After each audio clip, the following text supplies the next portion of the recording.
పరం శాంతి. నమస్తే. ఆత్మిక సోదరి సోదరులకు బేహద్కే బేహద్ పరబ్రహ్మ పరమేశ్వరుడి యొక్క ప్రియ సంతానమైన దేవతా ఆత్మలకి మేము విశ్వ పరివర్తకేశ్వరీయ విశ్వవిద్యాలయం తరఫున ఒక దివ్య సందేశం ఇస్తూ ఉన్నాము. విశ్వ పరివర్తన బాధ్యత సంగమేగి బ్రాహ్మణుడిది అని 1982 అవ్యక్తవాణిలో ఉంది.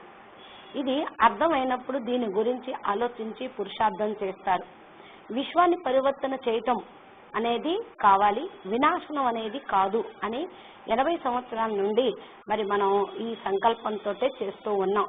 అయితే మరి ఈనాడు వినాశనము అనేక సాధనాలు తయారై ఉన్నాయి. ఈ కనిపించే ఈ ప్రపంచాన్ని పరివర్తన చెయ్యాలి, వినాశనం అనే మాట బాగోలేదు అని బాపు కూడా అవ్యక్తవాణిలో చెప్తూ ఉండేవాళ్ళు. ఆటం బాంబు పేలి బీభత్సం జరిగితే 3వ ప్రపంచ యుద్ధం వస్తే అందరూ చనిపోతారు, కేవలం మనం కూడా ఏమి ఉండం కదా. కాబట్టి బేహద్ బాపుకు అందరూ పిల్లలే, ఆయన కష్టాలను చూడలేరు, దయాసాగరుడు రహం దిల్. కాబట్టి పిల్లలు మాస్టర్ దయాసాగర్లుగా కరుణాసాగర్లుగా ఉండాలి కదా. మరి వినాశనం ఎందుకు కోరుకుంటూ ఉన్నాము? మరి ఇన్ని సెంటర్స్ మినీ మొదలు అన్ని పెట్టుకొని కూర్చున్నారు, బేహద్ బాపును పోగొట్టుకుంటున్నారు. వృక్షాన్ని ఎత్తాలి అంటే దాన్ని పట్టుకునేటువంటి కూర్చునే వృక్షం మిగలదు కదా.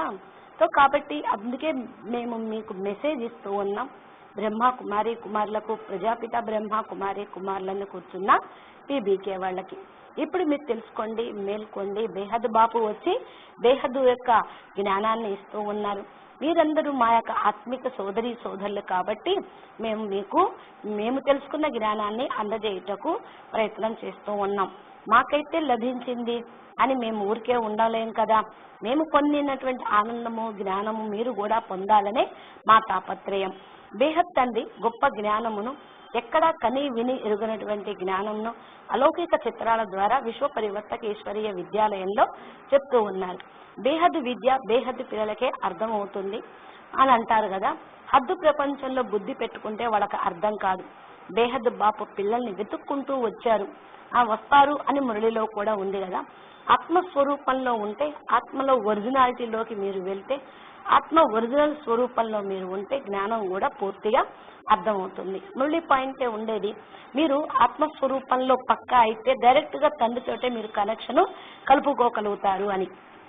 దివ్య స్వరూపమే ఆత్మ యొక్క స్వరూపము, దీనిలో స్థిరంగా ఉండి సేవ చేస్తూ ఉండాలి అని చెప్పేవాళ్ళు. స్వస్వరూపం అనుభవం అయితే అనుభవి ఆత్మలు ఎవరు కదిలించలేను అంటారు. అంతిమ కోర్సు, రియలైజేషన్ కోర్సు ఇదే. ఏం రియలైజ్ అవుతూ ఉంటారు? దివ్య స్వరూపం అయితే ప్రపంచం మొత్తం వ్యక్తం నుండి అవ్యక్తం అవ్వటానికి ఇక్కడ విద్యను ఏర్పడుతుంది. 80 సంవత్సరాల నుండి ఎవరు మరి ఆ అవ్యక్త స్వరూపంలోకి, లైట్ స్వరూపంలోకి వెళ్ళినట్టు ఎక్కడా కనిపించడం లేదు మనకి. అవ్యక్త వాణిలో చెప్పేటువంటి అర్థాలు వేరు. అర్థం అయితే స్వస్వరూపంలో ఉంటే ఆత్మకు శక్తి లభిస్తూ ఉంటుంది. దీనిలో మరి ఆత్మశక్తిహీనం అయితే ప్రపంచం ముందుకు వెళ్ళేటప్పుడు మీకు మరి వెనక పడిపోతూ ఉంటారు. ఎంత శ్రేష్టమైనటువంటి జ్ఞానము మీరు అనుభవం చేసుకోలేకపోతున్నారు. కొద్దిపాటి జ్ఞాన ప్రకాశం కోసమే ప్రపంచంలో వాళ్ళు తప్పిస్తూ ఉన్నారు. భ్రమించే ఆత్మలు కనిపిస్తూ ఉన్నారు కదా మీకు అని ఒకసారి అడిగారు కూడా బాప్దాదా. వెలిగే దీపాలకు మీరు తప్పించేటువంటి ఆత్మలకి మీరు మరి ప్రకాశాన్ని దప్పికని తీర్చండి అని అనేవాళ్ళు. అదంతా అంధకారం ప్రపంచం అయిపోయింది. ఇప్పుడే వెలుగు ఇస్తూ ఉన్నారు. జ్ఞానసురుడైనటువంటి పరమాత్మ ప్రవేశించి మనకు ఇక్కడ దివ్యమైనటువంటి జ్ఞానాన్ని ఇస్తూ ఉన్నారు. అంటే ఎక్కడి నుంచి ఎక్కడికి వస్తూ ఉంది ఈ జ్ఞానము?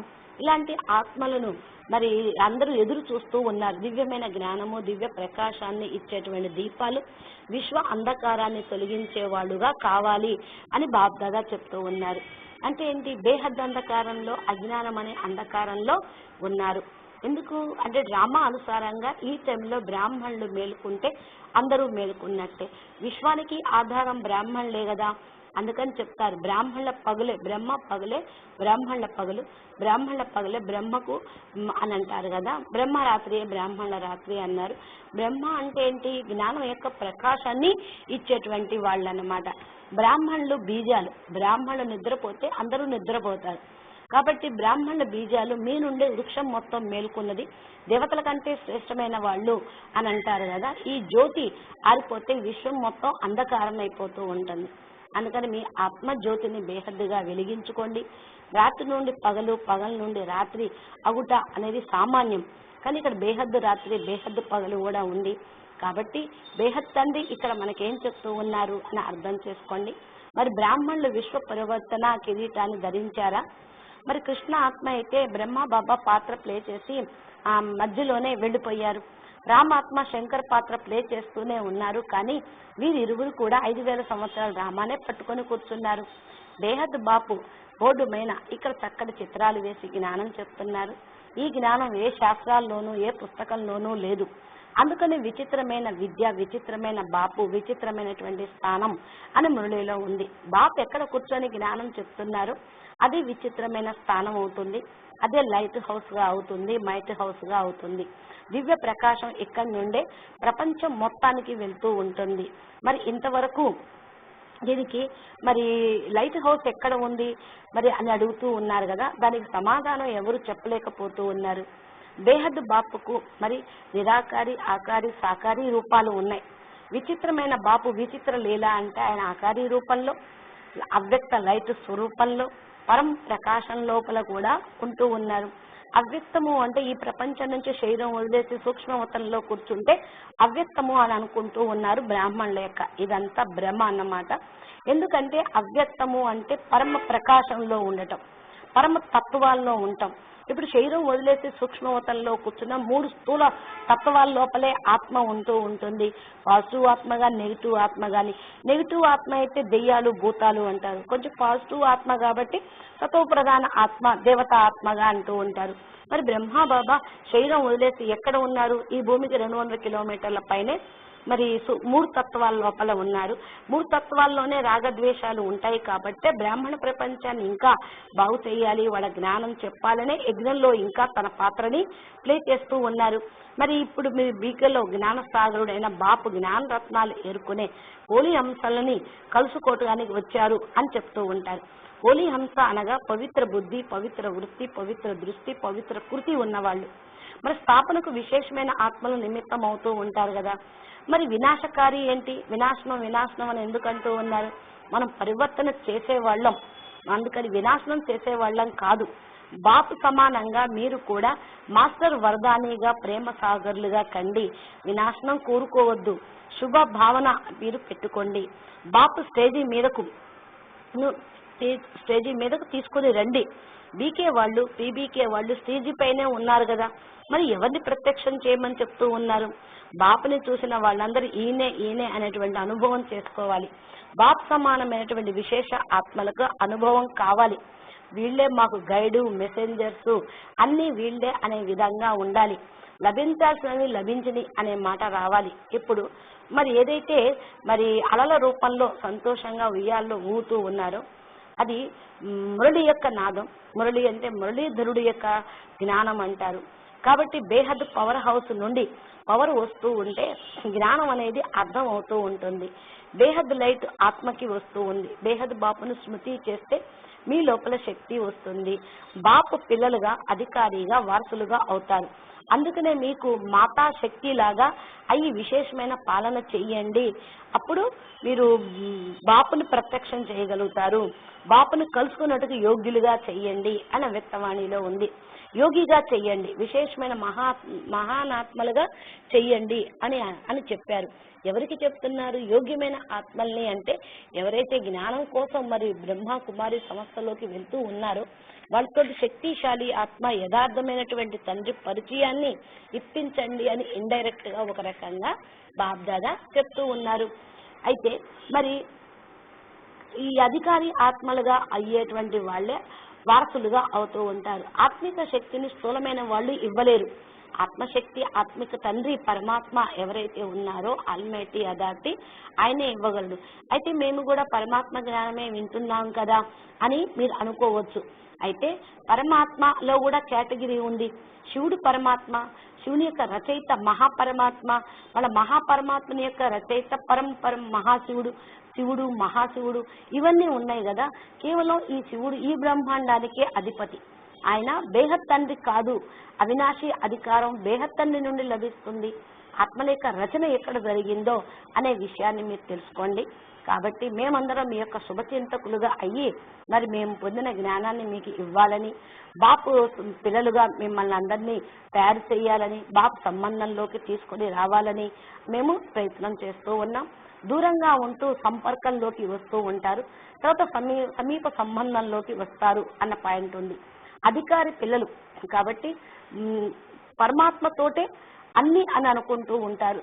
బాప్ సమానంగా ఉంటారు. వాళ్ళు 108 ఉంటారు. ఎంతో పెద్ద సంఘటన తయారైంది. మళ్ళీ బీకే వాళ్ళు తయారు చేస్తూ ఉన్నారు. కానీ 108 మందిని తయారు కాలేదేంటి ఇంతకాలం అని బాబ్దాదా ప్రశ్న కూడా వేస్తూ ఉన్నారు. ఎందుకంటే బాబ్దాదా కూడా విశ్వ కళ్యాణకారి, విశ్వ పరివర్తక ఆత్మలు, విశ్వ సేవాదారి ఆత్మలకు యాత్యారు మరియు నమస్తే అంటారే గాని వినాశకారి గ్రూపుకి యాత్యారు అని ఎక్కడన్నా అన్నారా? మనం వినాశకారి గ్రూప్ అని వినాశనం కోసం 24 గంటలు యోగం చేస్తున్నాం అంటే ఏంటి? ప్రపంచం వినాశనం కావాలి, మేము వెళ్ళిపోవాలి, ప్రపంచం అంతా నాశనం కావాలి అనే సంకల్పం 1936 నుండి చేస్తూనే ఉన్నారు. బేహద్దు పిల్లలు బేహద్దు పరివర్తన కోసం ఇక్కడ సంకల్పం ప్రారంభం చేశారు. ఎక్కడ? విశ్వ పరివర్తక ఈశ్వరీయ విద్యాలయాల్లో పరివర్తన కోసం సంకల్పం చేస్తూ ఉన్నారు. బేహద్దు సైన్యాన్ని చూసి బాప్ దాదా కూడా ఖుషి అవుతున్నారు. అంటే పిల్లలు విశ్వ అధికారిగా అవుతారు. మీరందరూ విశ్వ పరివర్తక, విశ్వ ఉద్ధారమూర్తులు, ఆధారమూర్తులు మరి అని చెప్తున్నారు. దీనికి ఆధారం స్వపరివర్తనయే విశ్వ పరివర్తన. ఇక్కడ స్వపరివర్తన అంటే స్థూలంగా మనసు, బుద్ధి, సంస్కారాలు అనుకుంటూ ఉంటాం. ఇక్కడ బాపూజీ చెప్తున్నారు స్వ అంటే తత్వాల యొక్క పరివర్తన, పంచతత్వాల బాడీని పరమతత్వాల బాడీలోకి పరివర్తన చేసుకోవటం, మరి ఆత్మను దివ్య ఆత్మగా, పరమాత్మగా, పరం స్టేజ్లోకి వెళ్ళటము అనేది మీకు ఇక్కడ నేర్పుతూ ఉన్నారు. సైన్స్ సాధనాలు ఒకసారి స్విచ్ ఆన్ చేయటంతో ఏ విధంగా చెత్త మొత్తాన్ని క్లీన్ చేసినట్టుగా చేస్తూ ఉంటారు. బాపూజీ కూడా ఇదే గారడీ చేసేదే ఉంది. అంతిమ సమయంలో జాదూ హోనే వాలా హై అని అంటారు కదా. పవర్ తోటి, బాపూజీ యొక్క పవర్ తోటి, సైలెన్స్ శక్తి తోటి అనేక ఆత్మల యొక్క చెత్తని సమాప్తి చేసేదే ఉంది. ఎన్ని రోజుల నుండి ఈ చెత్త ఇలా పోయింది అది అనుకుంటూ ఉంటారు. చూడండి, బాపూజీ ఎప్పుడైతే జ్ఞానం మీరు వింటారో ఆ జ్ఞానంతో మీ లోపల ఉన్నటువంటి నెగిటివ్ మొత్తం కూడా తొలగిపోతూ ఉంటుంది. ఇన్ని రోజులు ఉన్నటువంటి అజ్ఞాన అంధకారం తొలగిపోతుంది. ఎన్నో సంవత్సరాల నుంచి చీకటిగా ఉన్నటువంటి ఒక గుహ, ఒక చిన్న ద్వీపం పెట్టడంతో అన్ని సంవత్సరాల అంధకారం పోయినట్లే మీరు ఎన్ని సంవత్సరాలు పురుషార్థం చేసినా అసలైన యథార్థత్వాన్ని తెలుసుకోలేకపోతే ప్రపంచం మొత్తం అంధకారంగా ఉన్నట్లే ఇక్కడ కూడా ఉంటారు. బాబా చెప్తున్నారు వాయుమండలాన్ని మార్చండి అని. అంటే జ్ఞాన జ్యోతిని వెలిగించుకోండి. బేహద్ జ్ఞాన సూర్యుడు ఎవరైతే ఉన్నారో ఆయన ఉదయించి బేహద్ జ్ఞానాన్ని ఇస్తూ ఉన్నారు. పరమతత్వాల యొక్క మరి పురుషార్థం మీరు చెయ్యండి. ఇక ఈ పరమతత్వాలు కనీసం 5% భూమి మీదకి వస్తే వాతావరణం పరివర్తన అవుతుంది. బీకే వాళ్ళు భూమిపైకి స్వర్గం వస్తుంది అని 80 సంవత్సరాల నుండి చెప్తూనే ఉన్నారు. మనం కూడా వింటూనే ఉన్నాము. పంచతత్వాల ప్రపంచంలో స్వర్గం ఉండదు. మరొక శుభవార్త, ఏ మల్టీ యూనివర్స్ లోనూ స్థూల ప్రపంచం తయారయ్యేది లేదు. స్థూల తత్వాలు లేనటువంటి గొప్ప అద్భుతమైన అమరతత్వాల ప్రపంచాన్ని బేహద్